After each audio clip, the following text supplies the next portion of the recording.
پیارے بچوں السلام علیکم۔ میں محمد الطاف، ٹیچر UPS مرشن، کلاس 5ویں، سبجیکٹ اردو، ٹاپک صد مہادیو، سب ٹاپک سوالات و جوابات۔ سوال نمبر 1، صد مہادیو کی کیا اہمیت ہے؟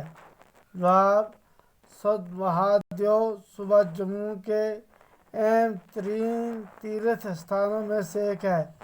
تیرتھ استھانوں ہو گیا مقدس جگہ، جہاں کا شیو مندر ماتا وشنو دیوی کی گپا کی ہی طرح بہت مقدس مانا جاتا ہے۔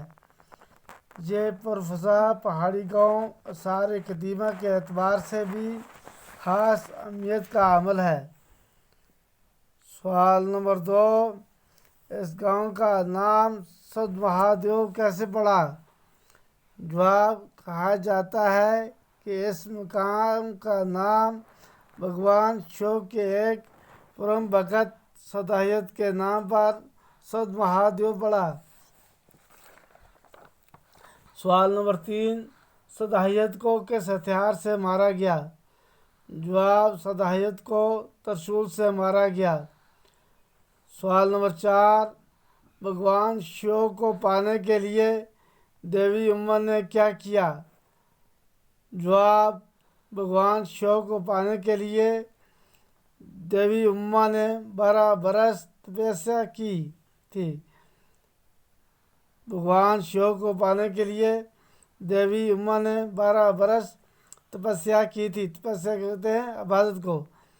سوال نمبر 5، ماں درگا کا مندر کس نے بنوایا تھا؟ جواب: ماں درگا کا مندر چنیتی کے راجا کرن نے بنوایا تھا۔ ایک بار پھر دہراتے ہیں، صد مہادیو کی کیا اہمیت ہے؟ صد مہادیو صوبہ جموں کے اہم ترین تیرتھ استھانوں میں سے ایک ہے۔ یہاں کا شیو مندر ماتا وشنو دیوی کی گپا کی ہی طرح بہت مقدس مانا جاتا ہے۔ یہ پرفضا پہاڑی گاؤں آثار قدیمہ کے اعتبار سے بھی خاص اہمیت کا حامل ہے۔ سوال نمبر 2، اس گاؤں کا نام صد مہادیو کیسے پڑا؟ جواب: کہا جاتا ہے کہ اس مقام کا نام بھگوان شیو کے ایک پرم بھگت سداہیت کے نام پر صد مہادیو پڑا۔ کوشچن نمبر 3، سداہیت کو کس ہتھیار سے مارا گیا؟ جواب: سداہیت کو ترشول سے مارا گیا۔ سوال نمبر 4، بھگوان شیو کو پانے کے لیے دیوی اما نے کیا کیا؟ بھگوان شیو کو پانے کے لیے دیوی اما نے 12 برس تپسیا کی تھی۔ جواب: بھگوان شیو کو پانے کے لیے دیوی اما نے 12 برس تپسیا کی تھی۔ سوال نمبر 5، ماں درگا کا مندر کس نے بنوایا تھا؟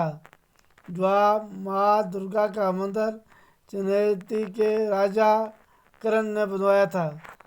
باقی والسلام۔